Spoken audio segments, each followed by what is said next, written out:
Welcome everyone once again to this episode of the Real Wealth Solutions podcast. My name is Darren Light, along with my co-host Greg Scully.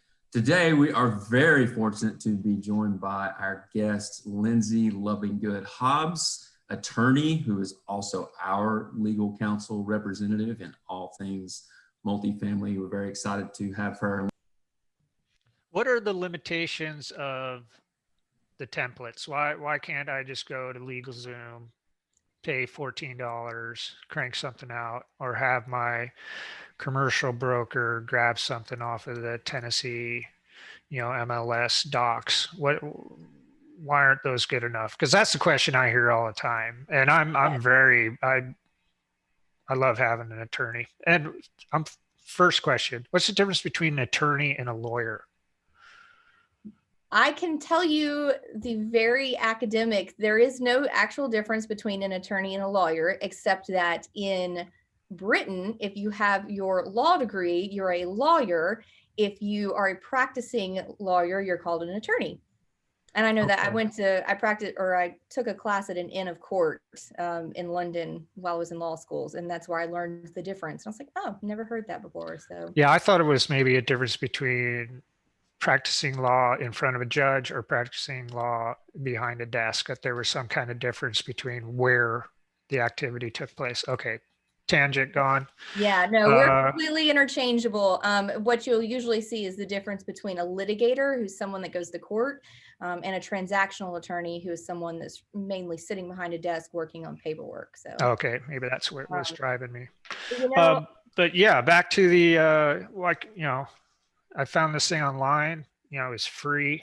I just downloaded it into Adobe and I can just change anything I want on it. What's wrong with that? Well, first off, I cringe every single time I see one of those.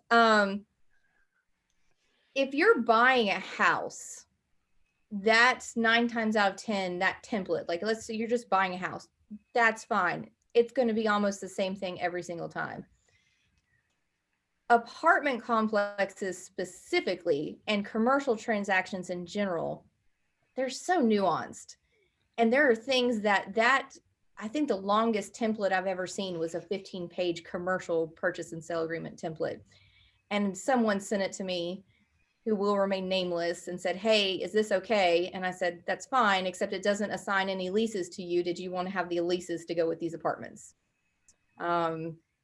There's so many things that you think seem like common sense that are going to be in these contracts that are not.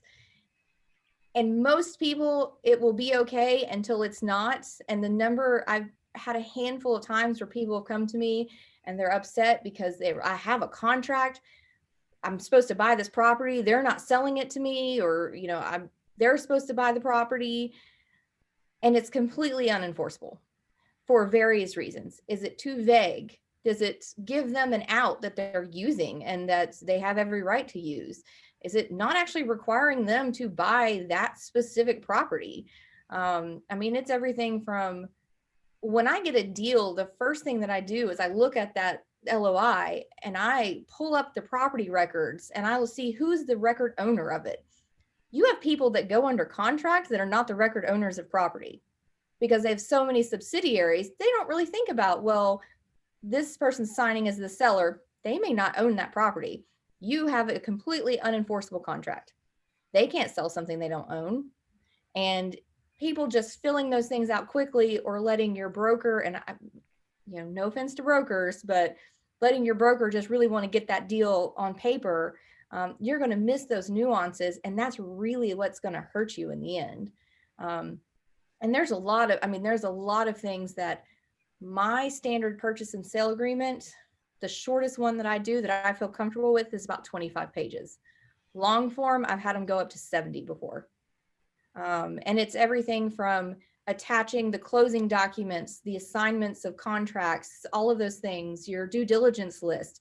Those are things that you're not going to get on a form contract.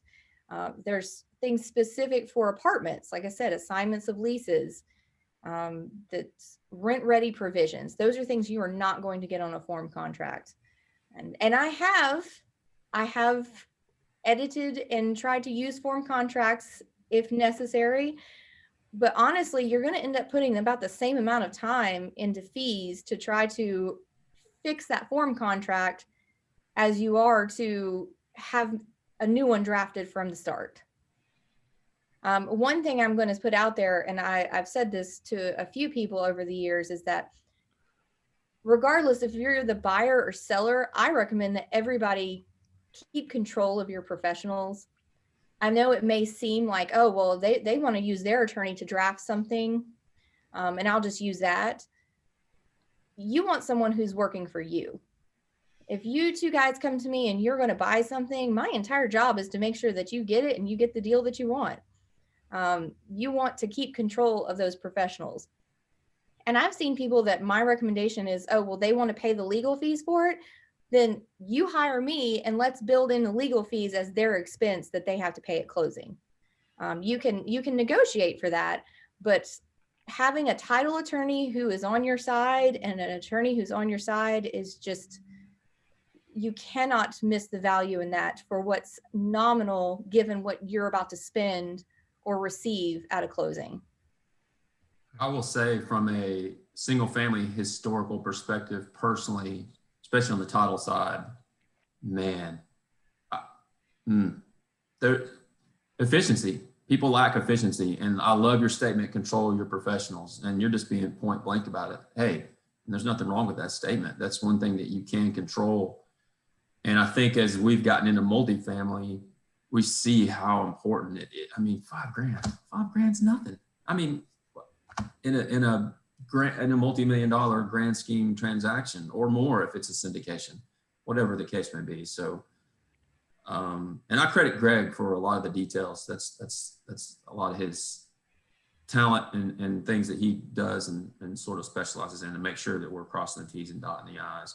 Not that I'm blasé about it, but I understand more and more now the importance of, what you just laid out. Yeah. And like back to the cost thing, I hear people complaining about the cost. I'm like, man, if your financial engineering or projections are hinging on whether or not you can afford a $5,000 legal fee, you might just want to go back and review the fundamentals of this deal if you can't price in the cost of the acquisition in market rates. I mean, we price in, 10 grand, hoping that it comes in at 5. And if, it costs 10 grand, well, we've planned for it at least.